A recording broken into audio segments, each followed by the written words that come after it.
Halo semua, pada video ini saya ingin memberikan apresiasi kepada Bapak Muriwali Yanto Matalu, PhD pakai C.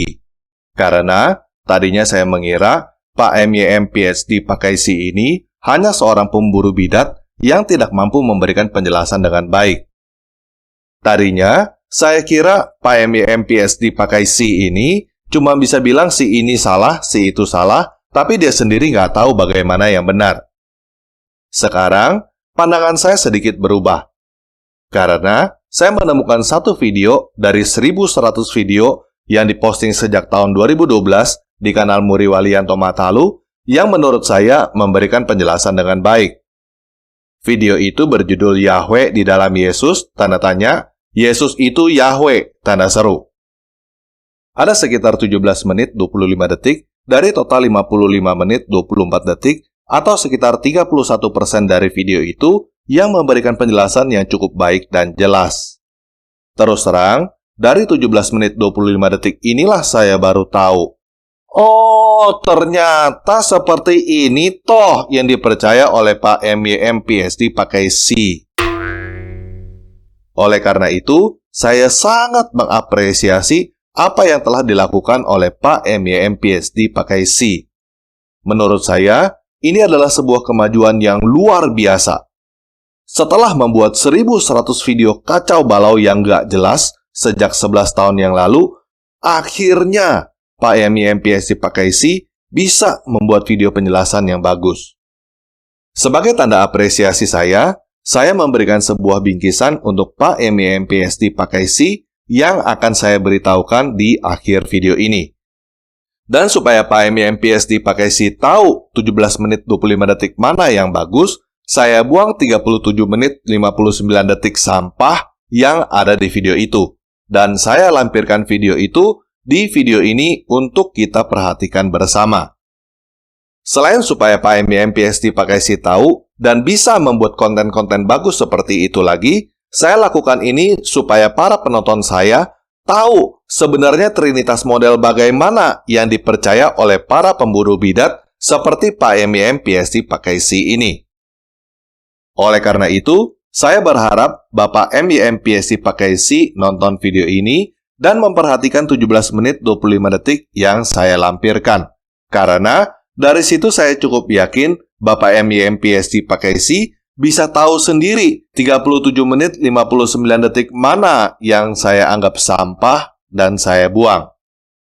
Supaya Bapak tidak salah paham dan tersinggung, saya ingin memberitahukan bahwa saya lakukan ini bukan sebagai seseorang yang punya gelar lebih tinggi daripada PhD pakai C, tetapi sebagai YouTuber yang sudah 3 kali melewati Bapak dalam kurun waktu kurang lebih 3 tahun.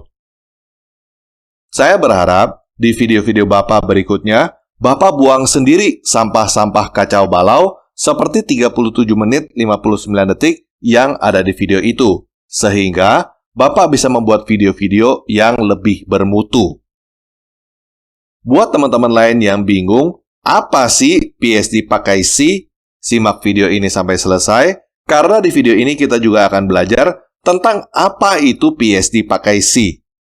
Oke, sekarang kita simak bersama pengajaran teologi dari Bapak MYM PhD pakai C yang menurut saya bagus.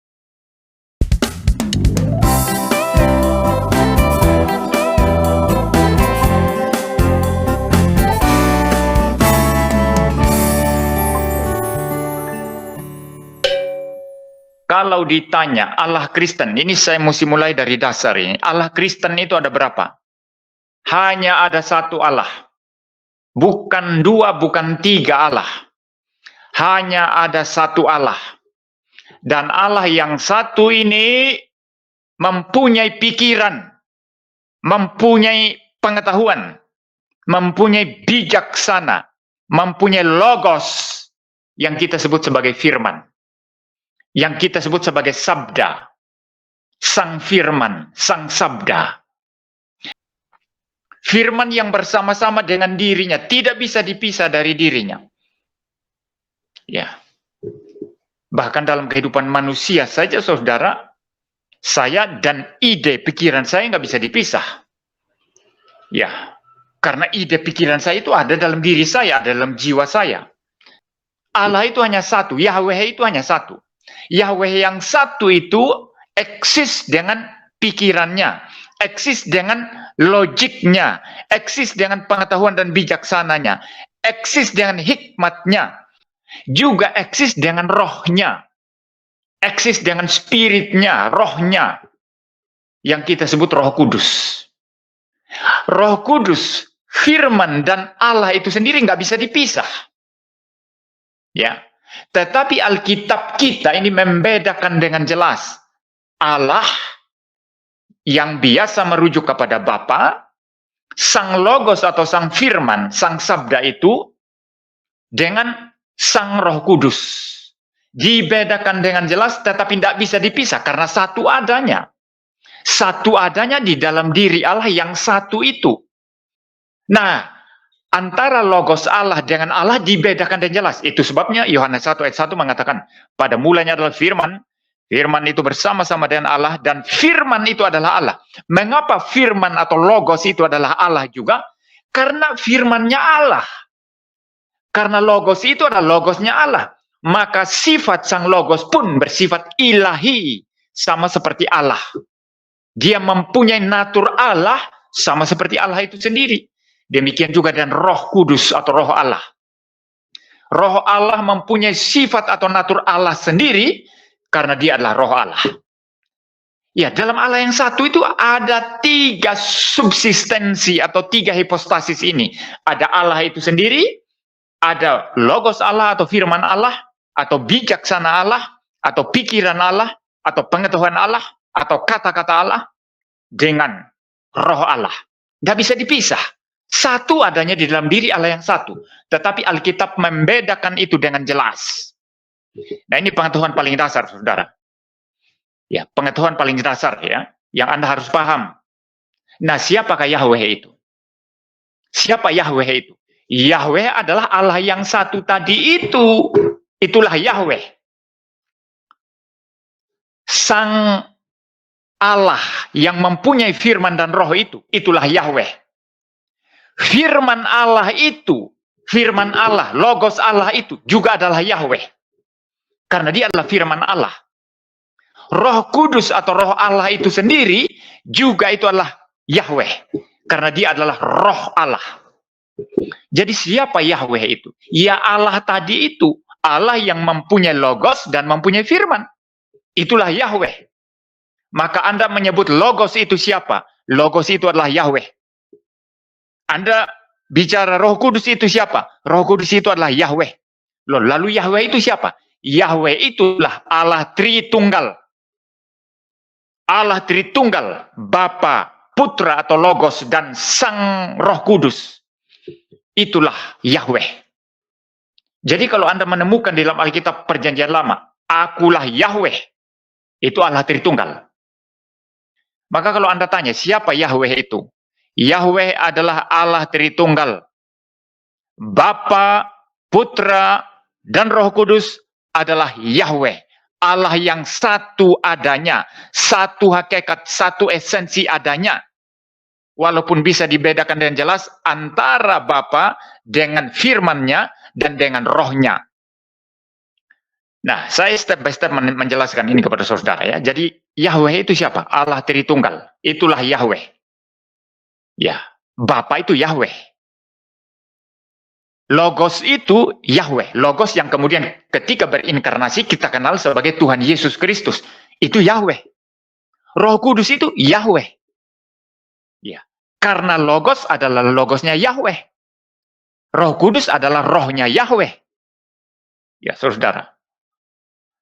Dan di dalam Trinitas ini, di dalam diri Bapa itu sempurna berdiam firman-Nya, sempurna berdiam rohnya. Demikian juga di dalam firman atau logos, sempurna berdiam Sang Bapa, sempurna berdiam Sang Roh Kudus.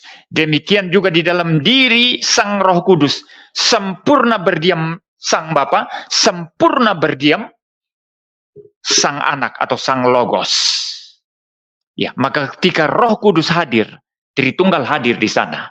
Ketika Roh Kudus hadir di sini, Allah Bapa dan Anak juga hadir secara bersama-sama di sini. Karena nggak bisa dipisah. Maka ketika Anda melihat Roh Kudus, Anda melihat Yahweh. Ini maksud saya melihat dalam pengertian merasakan ya.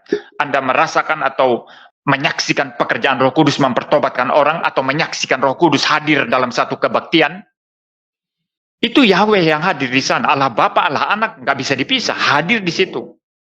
Ketika Yesus Kristus datang kepadamu, mempertobatkan engkau, Yahweh yang datang kepadamu. Di dalam diri Sang Logos itu, sempurna berdiam Sang Bapa, sempurna berdiam Sang Roh Kudus. Tidak bisa dicerai-berai, satu adanya, tetapi bisa dibedakan dengan jelas. Maka ketika Yesus datang ke dalam dunia, dia datang mengambil natur manusia, tetapi pada saat yang sama dia tetaplah Allah sepenuhnya. Waktu dia berinkarnasi, dia mempunyai dua natur yang berbeda. Natur manusia 100% diambil. Natur manusia yaitu tubuh dan roh sebagai manusia diambil. Lalu bersatu dengan natur ilahinya. Sekarang mempunyai dua natur yang berbeda. Dan kemudian natur manusianya itu tidak membentuk pribadi manusia sendiri. Natur manusia Yesus tidak mempunyai pribadi manusia sendiri. Tapi otomatis mengambil bagian di dalam pribadi Sang Logos. Maka Yesus hanya punya satu pribadi. Pribadi Logos. Tetapi naturnya atau sifatnya ada dua. Allah 100%, manusia 100%. Tidak bisa dipisah, tidak bisa dibagi, tidak bisa dicampur, tidak bisa diubah. Itu yang dirumuskan dalam Konsili Kalsedon. Ya. Nah, waktu Yesus datang ke dalam dunia, waktu dia berkata, "Akulah kebangkitan dan hidup." Itu Yahweh. Sang Logos yang bicara itu. Sang Firman Yahweh itu yang bicara. Sang Logos yang bicara itu. Yang para murid lihat, yang orang-orang Yahudi lihat. Itu natur kemanusiaannya yang dilihat. Tetapi yang tidak kelihatan, ada natur ilahinya. Dan yang berbicara itu bukan pribadi manusia Yesus. Karena kemanusiaan Yesus tidak mempunyai pribadi manusia. Yang berbicara, yang mengajar, yang menghardik orang-orang Farisi, yang mengusir setan, yang berkhotbah di atas bukit, yang menenangkan angin ribut, itu adalah perkataan dari pribadi Sang Logos, Sang Firman. Orang lihat, oh ini Yesus manusia. Tapi yang berbicara, yang berhadapan-hadapan dengan mereka itu pribadi Logos. Yang mereka lihat di dalam natur kemanusiaannya. Karena natur ilahnya tidak bisa kelihatan. Jadi saudara, siapa Yesus itu? Yesus adalah Yahweh.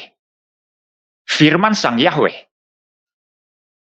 Nah ini ajaran yang biblikal, yang alkitabiah, yang sudah dirumuskan di dalam Konsili Kalsedon, saudara. Jadi saudara, Yesus adalah pribadi Logos. Dia adalah pribadi kedua Allah Tritunggal. Yang ketika mengambil natur manusia, dia sekarang mempunyai dua natur yang berbeda. Nah itu step kedua ya, yang Anda harus paham. Step ketiga sekarang, langkah ketiga. Alkitab berkata bahwa Allah itu tidak kelihatan. Alasannya apa saudara? Allah itu adalah roh. Roh tidak kelihatan secara mata jasmaniah. Anda mengatakan, waktu Yesus dibaptis ada suara dari sorga, suara Allah Bapa. Ya, itu ada suara. Bapa mengambil suara seperti manusia. Karena suara Allah Tritunggal, suara Bapa itu seperti apa? Dalam bahasa ilahinya, kita tidak pernah tahu. Maka di sana ada terjemahan. Allah Bapa berbicara dalam bahasa manusia. Tapi Anda tidak melihat dia. Lalu Anda berkata, ya memang Allah Bapa tidak kelihatan, tapi kedengaran suaranya. Bagaimana dengan Roh Kudus? Roh Kudus kan kelihatan seperti merpati. Itu penampakan. Roh Kudus itu bukan merpati. Roh Kudus itu adalah roh. Tak mungkin kelihatan. Nah, Allah itu roh. Tidak mungkin kelihatan. Bahkan Logos, Sang Firman, di dalam kealahannya pun tidak mungkin kelihatan. Karena dia adalah roh. Yang dilihat oleh para murid, yang dilihat oleh orang-orang Yahudi pada saat Yesus berinkarnasi 2000 lebih tahun yang lalu, itu adalah natur kemanusiaan daripada Tuhan Yesus. Itu natur kemanusiaan daripada Tuhan Yesus. Tapi logos ilahi dalam natur ilahinya itu tidak kelihatan. Tidak kelihatan, saudara. Karena Allah adalah roh. Firman adalah roh. Roh Kudus adalah roh. Dan ada satu clue di dalam Alkitab itu, saudara, adalah ada satu kata kunci dalam Alkitab. Dalam Yohanes 1 ayat 18 yang mengatakan, tidak ada seorang pun pernah melihat Allah. Tetapi anak tunggal Allah yang duduk di pangkuan Bapa, dialah yang menyatakannya. Anak tunggal Allah yang duduk di pangkuan Bapa, dialah yang menyatakan Allah kepada kita. Siapa dia? Dialah Yesus Kristus, saudara. Dialah Sang Logos. Nah, maka saudara, kebenaran daripada apa yang dinyatakan Yohanes ini, dalam Yohanes 1 ayat 18, itu konsisten di dalam perjanjian lama sampai perjanjian baru. Itu konsisten. Selalu yang menjadi agen Tritunggal itu, ya, yang menjadi agen daripada Tritunggal ketika menampakkan diri kepada manusia atau ketika berfirman kepada manusia, itu selalu pribadi kedua Allah Tritunggal. Maka di dalam perjanjian lama sudah selalu menampakkan diri dalam rupa malaikat yang disebut sebagai angel theophany atau malaikat Tuhan. Di dalam Alkitab LAI atau Alkitab Lembaga Alkitab Indonesia, Tuhannya itu ditulis dalam huruf besar semua. TUHAN. Itu artinya Yehova. Ada malaikat Yehova. M-nya ditulis huruf besar. Malaikat, M-nya ditulis huruf besar. Itu adalah malaikat Yehova. Malaikatnya Yesus dalam perjanjian lama. Malaikatnya Sang Logos dalam perjanjian lama. Maka kalau Anda tanya, siapa yang bertemu dengan Adam di Taman Eden? Yang berkata kepada Adam, Adam, di manakah engkau? Ketika Adam sudah jatuh ke dalam dosa. Itu adalah penampakan Yesus Kristus dalam perjanjian lama. Penampakan Sang Logos dalam perjanjian lama. Siapa yang menampakkan diri kepada Abraham? Itu adalah penampakan Yesus Kristus dalam perjanjian lama. Siapa menampakkan diri kepada Musa ketika berkata, aku adalah aku. Menyatakan namanya sebagai aku adalah aku. Itu adalah Yesus dalam perjanjian lama. Karena Allah Bapa tidak pernah menampakkan diri kepada manusia. Jikalau Allah Tritunggal mau berurusan dengan manusia, agen tunggal satu-satunya adalah Sang Logos, Sang Firman. Itu sebabnya sangat konsisten dalam Yohanes 14 ayat 6, Yesus Kristus berkata, tidak ada seorang pun yang datang kepada Bapa jikalau tidak melalui aku. Akulah jalan dan kebenaran dan hidup. Tidak seorang pun datang kepada Bapa jikalau tidak melalui aku. Artinya agen tunggal kita datang kepada Allah itu hanya melalui Logos. Demikian juga agen tunggal Allah Tritunggal untuk datang kepada ciptaan, datang kepada manusia, hanya melalui Logos. Maka yang menampakkan diri dalam perjanjian lama itu adalah malaikatnya Kristus, malaikatnya Yesus sebelum berinkarnasi. Itulah yang menyatakan diri kepada para nabi, kepada para orang kudus, kepada patriark Israel, Abraham, Ishak, dan Yakub, kepada Gideon. Jadi saudara, itu adalah penampakan Yesus Kristus. Dan di dalam perjanjian baru, dia betul-betul datang menampakkan diri dalam natur manusia. Dia mengambil natur manusia, dia berinkarnasi sehingga mempunyai dua sifat atau dua natur sekarang. Allah sepenuhnya karena memang dia adalah Allah, dia adalah Logos ilahi yang kekal dan mempunyai natur manusia. Sekali lagi di sini pernyataan Yohanes 1 ayat 18 itu terbukti benar adanya lagi. Bahwa tidak ada seorang pun pernah melihat Allah selain daripada anak tunggal Allah yang duduk di pangkuan Bapa. Itulah Tuhan Yesus Kristus. Itu sebabnya juga tidak heran ketika Filipus bertanya kepada Tuhan Yesus, tunjukkanlah Bapa itu kepada kami. Memang Allah Bapa tidak akan pernah kelihatan. Selalu agen tunggal Allah Tritunggal untuk menyatakan diri kepada ciptaan, kepada manusia itu adalah Sang Logos. Maka Yesus berkata kepada Filipus, sudah sekian lama engkau bersama-sama dengan aku, tapi engkau tidak mengenal aku. Di situ Yesus tidak sedang mengatakan, aku adalah Bapa. Tidak. Tapi dia berkata kepada Filipus, engkau sudah lama bersama-sama dengan aku, tapi engkau tidak mengenal aku. Kenapa Yesus berkata demikian? Yesus jelaskan itu selanjutnya. Anda teliti Injil Yohanes. Yesus berkata, aku di dalam Bapa, Bapa di dalam aku. Berarti Sang Firman, Sang Logos, yang memang adalah logosnya Allah, berdiam dalam diri Allah secara kekal. Demikian juga Allah itu berdiam dalam diri logos secara kekal. Ini doktrin Tritunggal. Ya. Ya, sekali lagi sekarang, kembali kepada Yesus Kristus. Dialah agen tunggal satu-satunya di mana Tuhan menyatakan diri, di mana Tuhan mewahyukan diri, di mana Tuhan berurusan dengan manusia, dan juga sekaligus adalah agen tunggal kita manusia.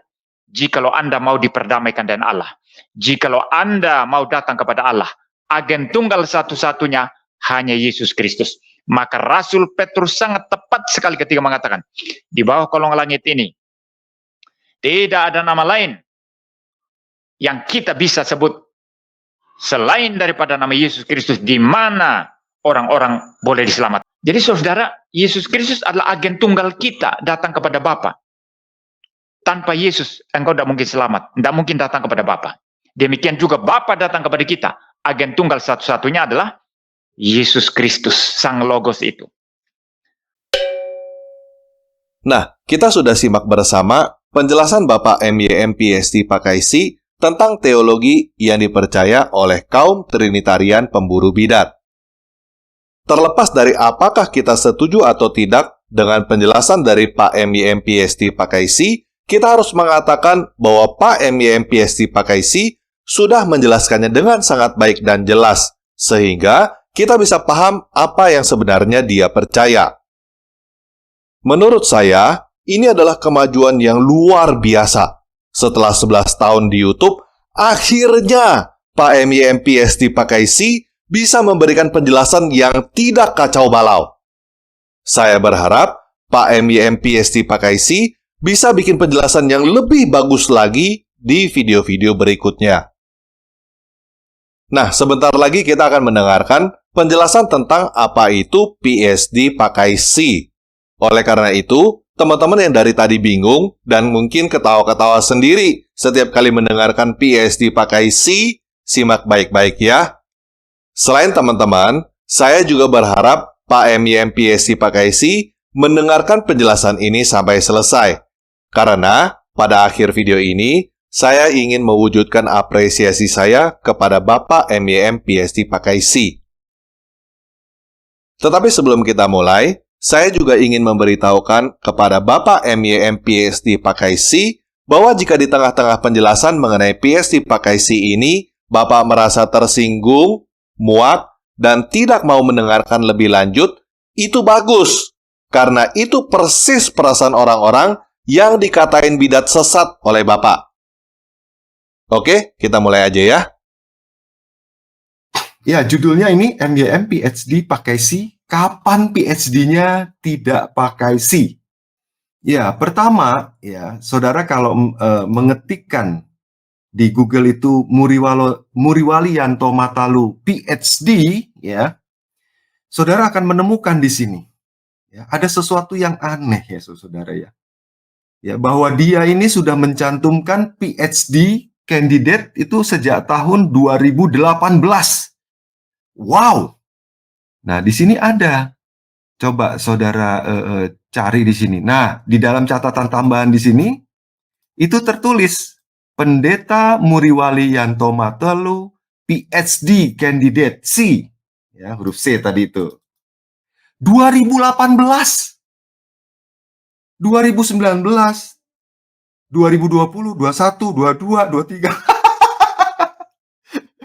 Wow, 6 tahun candidate terus dia.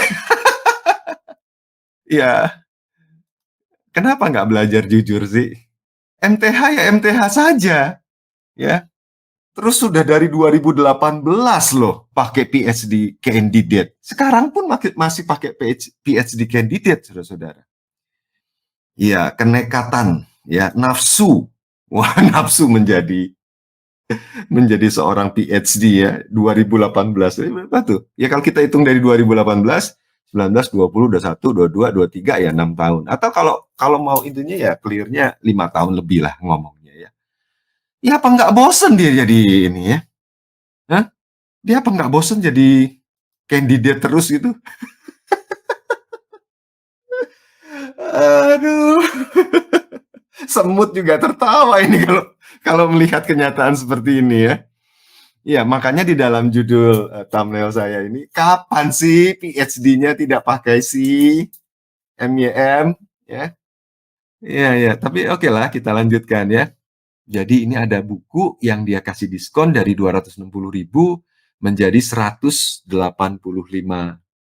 rupiah ya.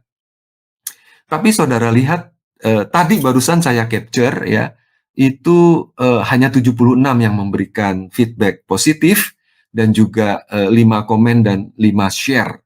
Kalau di dalam kerangka marketing, saudara-saudara, pemasaran ini yang memberi respon ini sangat-sangat kecil sekali, saudara-saudara. Sangat-sangat kecil. Jadi kemungkinan besar ya dari sisi marketing ini, kalau seandainya yang ada beli ya mungkin ada bisa jadi 1 atau 2. Bahkan mungkin juga bisa tidak ada sama sekali yang beli. Ya. Nah, buku MYM ini memang kalau saudara lihat di marketplace ya, baik Tokopedia, Shopee, Bukalapak itu, buku dia memang tidak laku. Bahkan pada waktu itu stoknya cuma 1-2 biji apa itu pada waktu itu ya, dikit sekali deh nih. Ya, buku ini buku nggak laku nih, dan dia juga nggak bisa nyetak berapa buku gitu loh. Ya, nah, oke, jadi kasihan ya. Tapi begini, saya jujur aja, kalau saya disuruh membeli buku ini, bahkan kalau 18.500 saja, ya, ini kan diskon jadi 185.000. Kalau dibuat jadi 18.500 saja, itu juga tidak saya beli. Kalau berkaitan dengan kualitas, ya, kalau berkaitan dengan kualitas. Tapi kalau berkaitan dengan kasihan, ya, karena dia butuh duit, ya sudahlah, saudara kalau mau bantu ya beli aja gitu, ya. Tapi kalau soal kualitas ya tentu tidak akan saya beli, bahkan 18.500. Mengapa? Alasannya begini, saudara-saudara. Karena buku ini ditulis tatkala dia masih bergelar S1 ya, bergelar S1. Tentu pemahamannya dia ya, kalau S2 ya diandaikan harusnya lebih baik ya. Kalau dia membuat buku ini di jenjang S2 atau di jenjang S3 dia yang nggak kelar-kelar itu mungkin lebih baik. Ya kan? Kenapa kita harus membeli buku yang bertaraf S1 ini sedangkan dia sendiri sudah S2? Ya, kenapa gitu? Nah, jadi kemungkinan ya memang hanya ringkasan-ringkasan saja dari buku-buku lama yang dia beli diringkas-ringkas sama dia, ya kan? Apakah ada satu kerangka besar yang baru dan juga ide-ide yang baru yang dia yang dia kemukakan di dalam bukunya ini, ya kan? Nah, itu kemungkinan besar ya, itu kemungkinan besar memang tidak ada, hanya ringkasan-ringkasan aja. Ya, mungkin MYM ini butuh banget ya uang untuk biaya studi S3-nya ya yang tidak kelar-kelar ini. Ya, dia sekarang memakai gelar PhD-C. Di sini ada tambahannya sekarang ini. Saudara bisa lihat fotonya ini. Ini kan thumbnail yang ya, ini thumbnail untuk apa nih? Ini tertulisnya Senin 23 Oktober 2023. Wow. Iya, tertulisnya gitu. Tapi ini termasuk dari postingan dia yang baru. Saudara lihat ini, ya, Muri Walianto Matalu, PhD-C. Ya, apa yang dia tulis? Theologian, pastor, apologis. 5 tahun lebih jadi candidate, kagak lulus-lulus. Nggak tahu malu, saudara-saudara. Nggak ada malunya. Ya, ini tampangnya MYM nih kagak ada malunya. Ya, pakai candidate terus aja nih. Ya. Iya. Nah, jadi sampai sekarang ya, memang orang ini memang tidak tahu malu, saudara-saudara ya. Tidak tahu malu memang. Oke, jadi dia 5 tahun lebih ya hanya memakai PhD C, ya PhD pakai C, jadi calon terus ya. Saudara punya kesempatan untuk tertawa dulu deh sekarang, ya. Silahkan yang mau tertawa karena ini lucu sekali saudara-saudara. 5 tahun lebih banyak ya waktu dia di dalam hidup dia sampai saat ini itu memakai kandidat calon daripada dia memakai PhD yang belum dia dapetin itu, ya. Yang belum dia dapetin, dia belum pernah pakai satu detik pun gitu loh. Tetapi saudara di awal saudara sudah melihat ya, tahun berapa tuh dia udah pakai PhD, tahun 2018 sudah pakai C, 2019 ya kan? Nah, nanti saudara temukan lagi tuh, makin banyak tuh dia udah pakai C ini. Iya, bukan hanya nggak tahu malu ya saudara-saudara, ya, tetapi nafsu menyombongkan dirinya itu luar biasa, ya. Masa lu kenapa nggak ditulis MTH aja sih? MTH ya MTH aja, ya. Kalau kandidat itu ya kalau seandainya sudah proposal disertasi atau sudah mau disetujui Anda mau masuk ujian disertasi misalkan, ya oke lah pakai kandidat, ya kan? Tapi kalau masih 5 tahun pakai kandidat, wajahmu ditaruh di mana, boy? Mau ditaruh di mana wajahmu?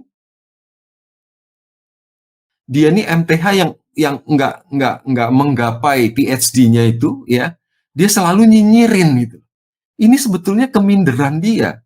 Ya, orang yang nafsu sombongnya luar biasa tapi minder, nggak menggapai gitu loh. Nggak nyampe dia gitu loh mau menggapai itu. Jadi saya lihat begini, uang dan popularitas ini sesungguhnya adalah usaha MYM menutupi kegagalannya dia menyelesaikan disertasi. Ya, makanya saya sebut manusia gagal. Yang nggak tahu malu memang dan sombong, ya. Make 5 tahun kandidat. Mana ada sih orang mengizinkan sekolah pakai kandidat. Kayak gua begini misalkan, ya. Gua mau sekolah lagi nih, kasih dong kandidat PhD. Jadi saudara bisa melihat siapa MYM yang getol banget, ya. Seakan-akan seolah-olah dia tuh ingin menunjukkan dirinya loh. Dia ingin menunjukkan dirinya, gue dong. Gue lebih pakar dogmatik mah, ya kan. Gue mah lebih jago, ya kan. Summa cum laude, lewat itu sama gue. Gue yang lebih jago. Gitu maksudnya dia. Ya, saudara bisa ngerasain itu? Ini kan pentolan-pentolan Tritunggal ini MYM kan, ya. Tapi pentolan-pentolan Tritunggal ini bertahun-tahun, mungkin puluhan tahun, ya, hanya menghasilkan hidup kudus yang seperti ini. Ya, tapi ya sebetulnya kasihan sih saudara-saudara. Ya, sebetulnya kasihan. Ya kalau kita ngelihat ya bagaimana tubuhnya, ya, saya lihat ini memang kasihan, ya. Jadi dia nggak punya duit, ya, terus kemudian hidup kurus, nggak berubah-berubah sih dari berapa tahun lalu saya kenal itu, ya, hidup kurus terus, ya. Ya itulah yang dia bisa lakukan. Kasihan sih sebetulnya saudara. Ya saudara, akhir kata kalau saudara mau bantu MYM ya supaya bisa hidup lebih baik, ya, tolonglah saudara-saudara beli bukunya. Ya, sekalipun sudah nggak dapat diskon, ya tolonglah saudara beli, ya. Kalau saudara punya uang, saudara apalagi saudara setuju, apalagi saudara pengagum MYM, ya belilah begitu. Nah, itu dia penjelasan PhD pakai C oleh Bapak Rudi dari kanal Layar Teologi. Jadi, PhD pakai C itu bukan Pizza Hut delivery pakai cabe ya teman-teman.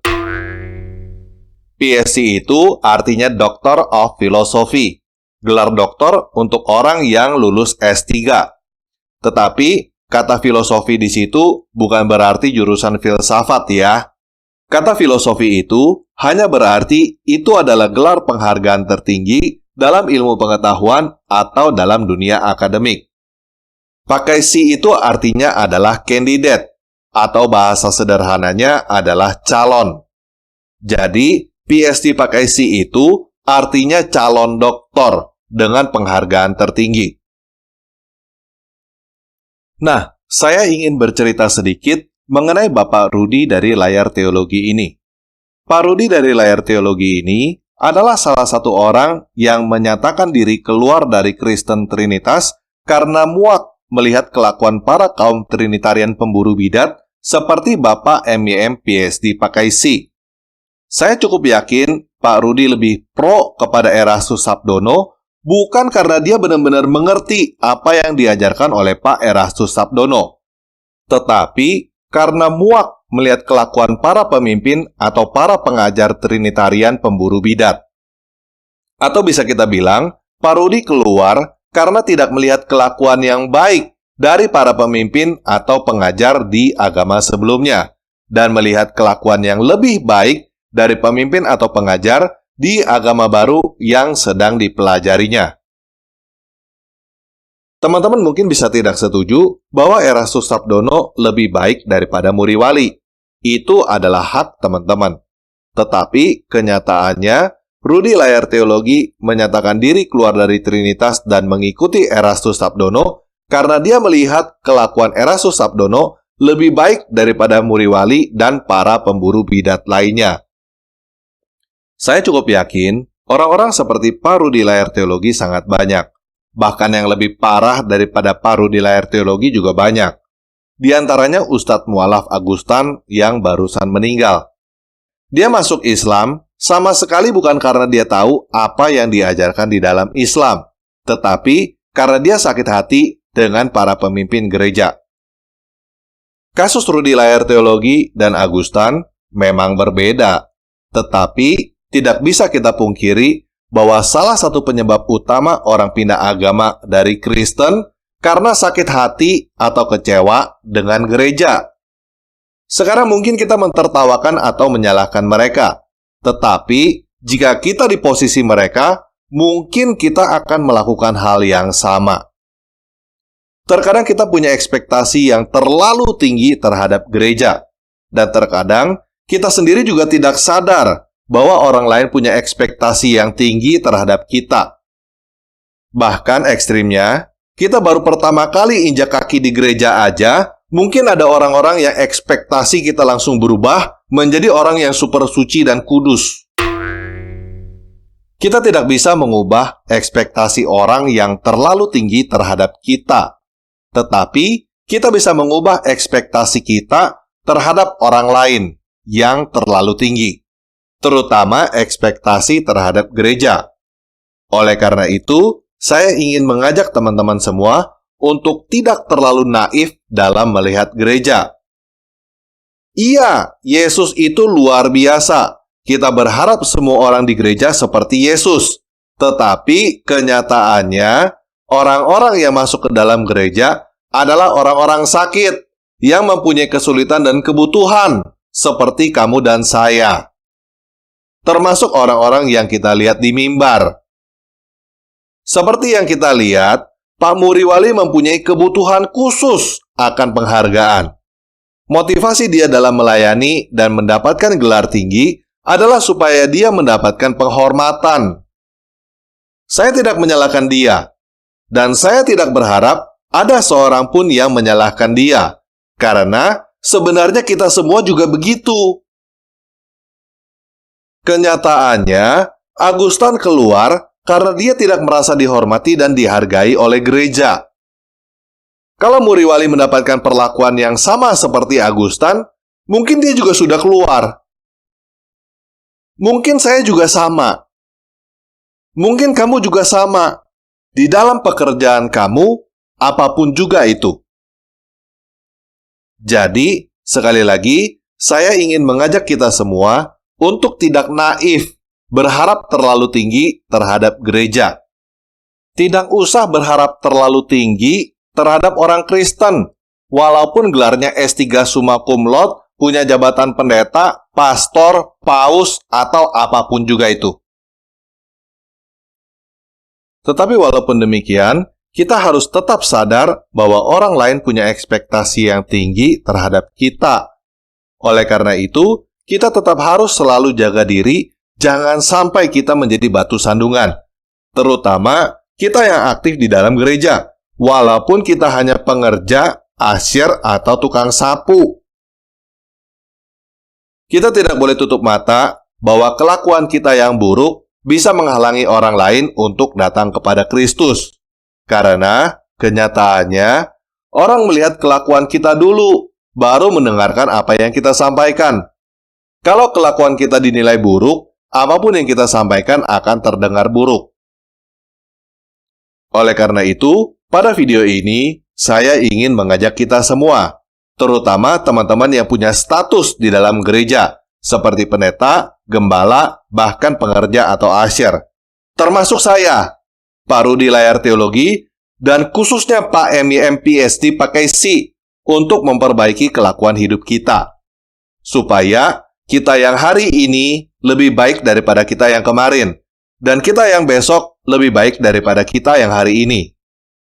Khusus buat Pak MYM PSD pakai C, cobalah belajar untuk rendah hati.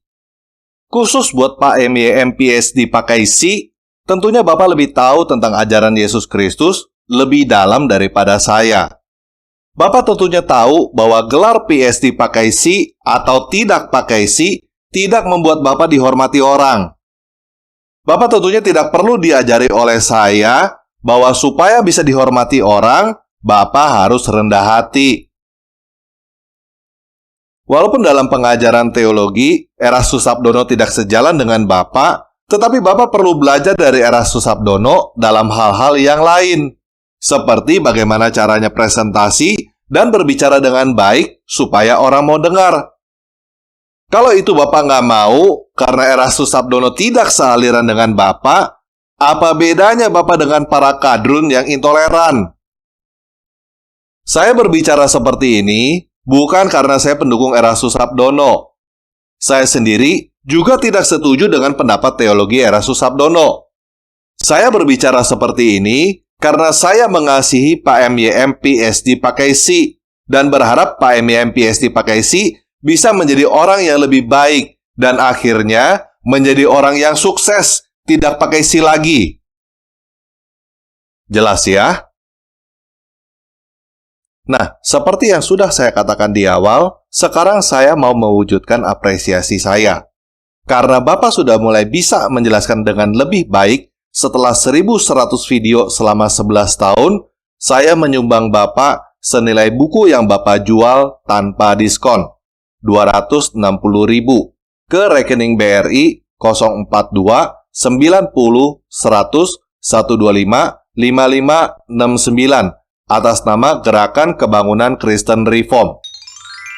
Kenapa saya lakukan ini secara terbuka? Bukan supaya saya dilihat orang, tetapi supaya saya bisa berbicara kepada Bapak, karena Bapak blokir WhatsApp saya. Kenapa cuma 260.000? Ya, harap maklum, uang saya terbatas. Dan saya masih ada orang-orang lain yang saya apresiasi selain Bapak, yang tidak pernah saya umumkan. Kalau Bapak merasa terhina karena saya yang Bapak anggap bidat sesat ini menyumbang Bapak, anggaplah saya beli buku Bapak. Tetapi bukunya tidak usah dikirim ke saya. Kalau Bapak tidak punya prinsip untuk mengirim buku itu, ya nggak usah kirim buku itu ke siapa-siapa. Tapi kalau Bapak punya prinsip dagang bahwa buku itu harus dikirim, silakan kirim ke Rudi Layar Teologi. Oke, sekian video kali ini. Yesus Kristus penguasa saya mengasihi kita semua.